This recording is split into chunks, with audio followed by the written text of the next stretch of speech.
Hey, it's Huck. And a few videos ago, I suggested a closing remark that President Obama could use in his next debate with Governor Mitt Romney. And so as to not to leave anybody out, I thought I'd go ahead and offer my suggestion for an opening statement that could be used by Vice President Joe Biden in his debate tonight with Congressman Paul Ryan. And this would be it. Take a good, hard look at the man on my right. Take a deep look into those eyes. Memorize the features. Get a good grasp of his height and weight. People always ask, what the hell is wrong with Washington? Why can't anything ever seem to get done?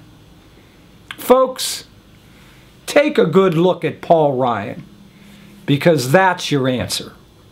He should be on everyone's 10 most wanted list of snake oil salesmen who should be run out of Congress on a rail. And I'm not exaggerating. I've never been more serious. This man, who inherited millions from a family which made its fortune on government contracts, who went to college cashing in his father's Social Security benefits. This man who grew up in the lap of luxury, spending his idle hours reading and worshiping the selfish, greedy, and godless rantings of Ayn Rand, now wants to take government out of the lives of those who are dependent upon it most, stripping health care benefits from more than 1 million of the poorest children in this country, leaving 89 million Americans with pre-existing conditions at the mercy of insurance companies who may choose never to cover them, and ousting 1/3 or more of the sick, frail, elderly population in this country from the nursing home care they now receive into the hands of their children, who would be forced to either come up with the funding to care for them themselves or to let them die.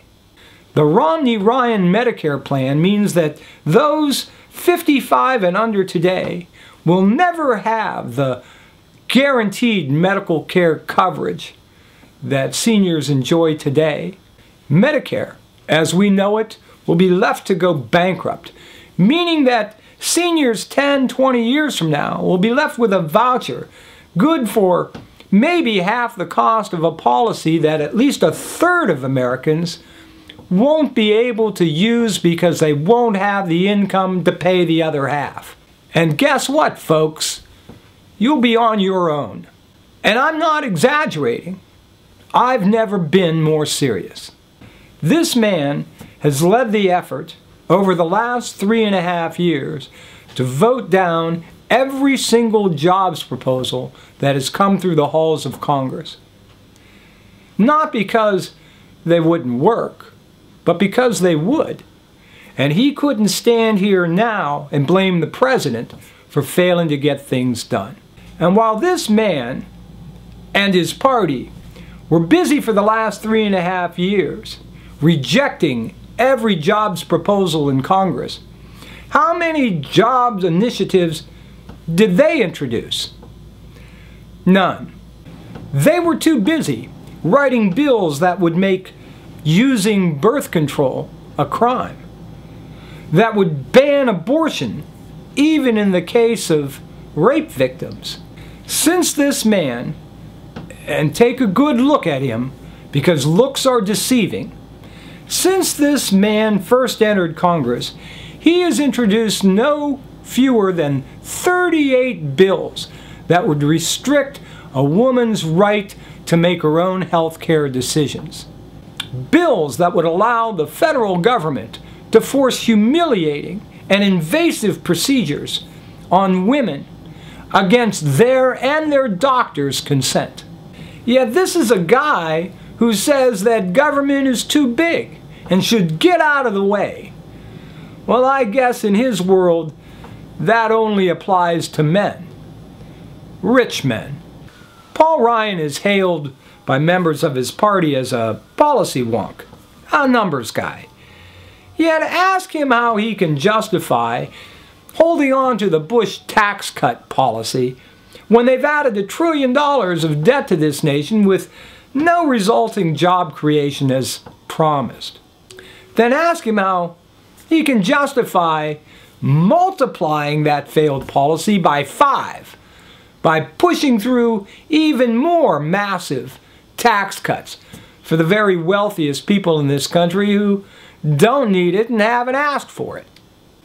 And while you're at it, ask him how he can add to this massive spending another $2 trillion in defense spending that the Pentagon hasn't even asked for, when in fact our nation spends more on defense than the next 10 nations combined already. Which is why Governor Mitt Romney and this guy to my right don't even attempt to add up the numbers. They can't. It is, in fact, the most massive giveaway to millionaires, billionaires, and bloated defense contractors this nation has ever seen, or frankly, could even imagine. If all of this sounds crazy, if all of this sounds like a recipe for deficit disaster, you're right. The truth is, our national debt was created not by food stamps or PBS, not by Medicare or Social Security. It was created by granting massive tax cuts that were not paid for, by launching wars that were unfunded, by an exodus of American jobs while we rewarded company for shipping them overseas. In the future, we're going to have to deal with the high cost of medical care. That's a real concern. But if we're going to take off the table any possibility that the rich and most successful people and corporations in this country are going to contribute their fair share, where do you think the cuts are going to come from? You want folks who can make tough decisions like going after bin Laden, saving the auto industry, or standing up for marriage equality? Well, don't look to these guys. They prefer picking on folks too poor and vulnerable to stand up for themselves, while sucking up to Wall Street, Halliburton, and the Koch brothers. Boy, that takes courage. Take a hard look at Congressman Paul Ryan. He is everything you hate about Congress, about Washington, about the direction America has taken, and how difficult it seems to get it back on track. You want to clean up Washington? You could make a great start by voting out Paul Ryan and people like him from their seats in Congress this November. And for everyone else out there, come November 6th, you can let these guys know that if they ever want to see the inside of the White House, they can stand in line and take the tour, like everyone else.